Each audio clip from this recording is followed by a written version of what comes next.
So how are Ford, Chevy, Chrysler, and Dodge engines similar and different? Believe it or not, there's a lot more similarities, but we're really going to focus on the major differences from the past 100 years, from the evolution of the Ford flathead, the Chevy small block, and the Dodge and Chrysler Hemi engines, and sort of where they decided to be similar and where they decided to be extremely different. Let's talk about similar. Similar would be the 1950s and 1960s, where pretty much everyone was doing some version of a pushrod engine. Some people used the term big block, small block. Some brands like Pontiac just had one block, but there was typically small pushrod V8 engines and very large displacement V8 engines. Now, before the pushrod engine, so let's talk about during World War I and World War II, this is where a majority of the companies were using mostly straight eights, inline eights, whatever your nomenclature you like to use. Chevy used actually a inline six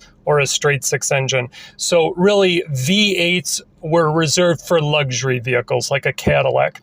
And ironically enough, during World War I and World War II, the most successful fighter planes on both sides were actually single overhead cam, which is what leads me to my next topic, is when the government got a little more strict with fuel economy regulations, this is where cylinder head design or displacement really became a factor. Now with General Motors, they decided to stick pretty much to pushrod engines, just going to six-cylinder pushrod engines and V8 pushrod engines. It was really Chrysler and Ford which sort of decided to play around with the cylinder head design. So single overhead cam mainly became mainstream in the 1970s. Ford developed the SOHC cammer for NASCAR, but as we all know the story, it was really only used in drag racing. So the Pinto engine was Ford's first economy car, single overhead cam, not coincidentally enough.